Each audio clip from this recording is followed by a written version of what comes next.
All right, so we're setting up this new farm, and this is another really great spot to kill a big deer. And I'm gonna show you guys why I thought we should put this into a fall plot and all that. So let's go over here and check this out.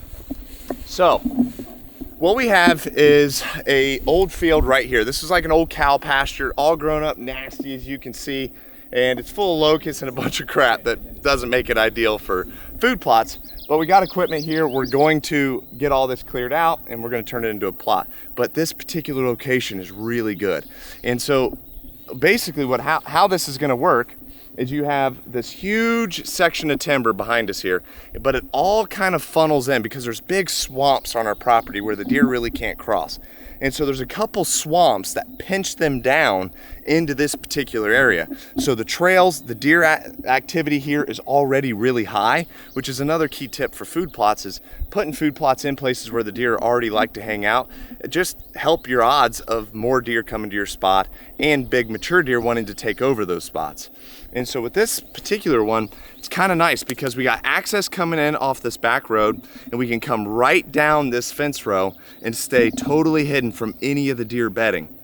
And what we can do is we can hunt this with both a north and a south wind, as long as it has a little bit of west in it, which really makes for great spots if you can do this, because it just increases your odds of when you can hunt. Therefore, if your deer does show up on camera or he's coming out consistently, you have more options to hunt him.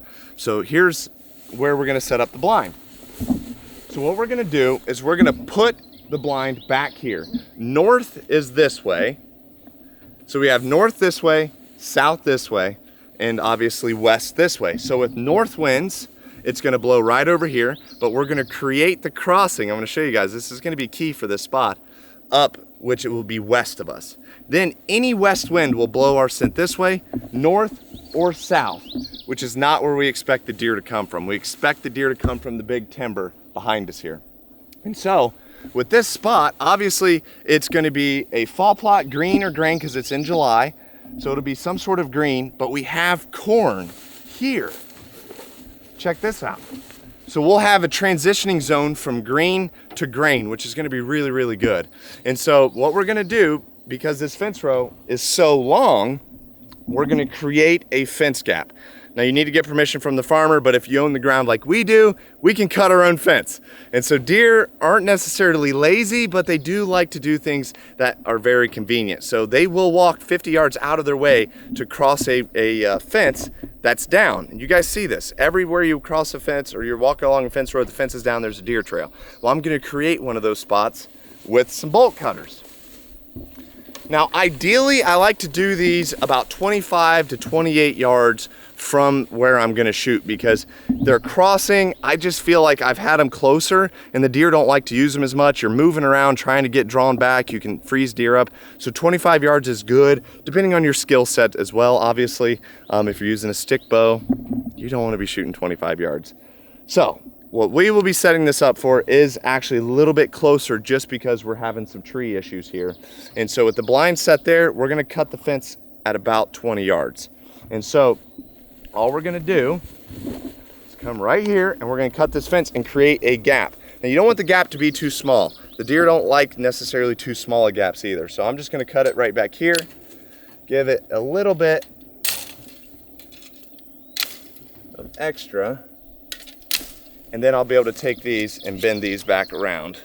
But I'll get the right pliers to be able to do that. But create this gap. And so I'll wanna come all the way down here and take this out right by this tree and finish this. I like the gap to be about 10 yards wide or 30 feet. And so a little bit less, because you know if it comes anywhere through that gap, it'll be at a certain range too. You don't want it so big where you're trying to rage them as they're coming through the gap. So you always want it to be about 10 yards is what I found to be like the perfect spot.